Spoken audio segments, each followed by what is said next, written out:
جو شخص مسلمانوں کو بم سے اڑانے آیا تھا وہ کیسے اسلام کا داعی بنا؟ امریکہ کی ریاست انڈیانا کے شہر منسی میں پیدا ہونے والا رچرڈ میکنی ریمبو کی فلمیں دیکھتے ہوئے بڑا ہوا اور اسی کی طرح سخت جان اور طاقتور بن کر دشمنوں کو مارنا چاہتا تھا۔ اس کے اسی عزم اور امریکہ سے والہانہ محبت نے اسے امریکن مرین کور تک پہنچا دیا۔ رچرڈ ایک مضبوط جسم کا مالک تھا اور پیشہ ورانہ عسکری مہارت کی وجہ سے ترقی کرتے ہوئے سارجنٹ بن گیا۔ اس نے امریکی فوج کی طرف سے کئی جنگوں میں شرکت کی۔ رچرڈ اس انتہائی خصوصی چھاپا بردار گروہ کا بھی حصہ تھا جسے بوسنیا کے قاتل ملوسیوچ کو زندہ پکڑنے کے لیے بھیجا گیا تھا۔ تمام بڑی بڑی جنگوں میں شرکت کرنے کی وجہ سے اس میں سخت دلی اور بالخصوص مسلمانوں سے شدید نفرت پیدا ہو چکی تھی۔ یہ نفرت اتنی بڑی کہ ایک دفعہ جوتے کی دکان میں اس نے 2 برقع پوش خواتین کو دیکھا تو ان کی گردنیں توڑنے کا ارادہ کر لیا تھا۔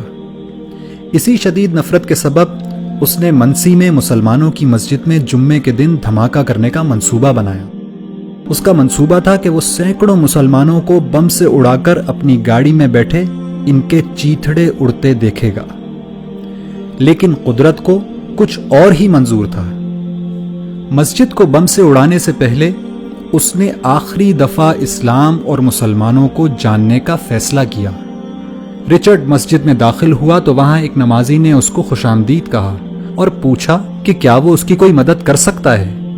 رچرڈ نے اس شخص سے اسلام کو جاننے کی خواہش ظاہر کی، چنانچہ اس نمازی نے اس کو قرآن مجید دے دیا اور کہا کہ آپ اس کو پڑھیے اور پڑھنے کے بعد جو سوالات آپ کے ذہن میں پیدا ہوں وہ ہم سے پوچھ لیجئے گا۔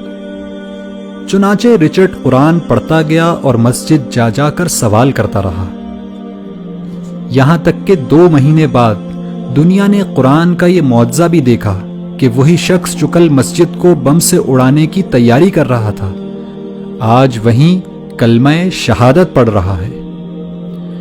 رچرڈ اس مسجد کی انتظامی کمیٹی کا 3 سال تک صدر رہا اور آج مایوسی اور نفرت کے شکار لوگوں کی کاؤنسلنگ کرتے ہوئے امریکہ میں اسلام کی دعوت لوگوں تک پہنچاتا ہے۔ ایک انٹرویو میں رچرڈ نے بتایا کہ قرآن کی اس ایک آیت نے اس کی زندگی تبدیل کر دی کہ جس شخص نے کسی ایک شخص کی جان بچائی اس نے گویا پوری انسانیت کو بچا لیا۔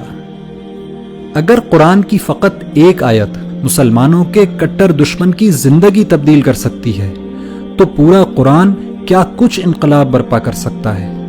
لیکن پھر بھی ہماری زندگیاں کیوں تبدیل نہیں ہو رہی؟ اس کی وجہ صرف ایک ہے کہ رچرڈ نے قرآن کو پڑھا اور سمجھا، لیکن ہم قرآن کو صرف پڑھتے ہیں، سمجھتے نہیں، ورنہ یہ ممکن ہی نہیں کہ رچرڈ کی طرح ہماری زندگیاں بھی تبدیل نہ ہوں۔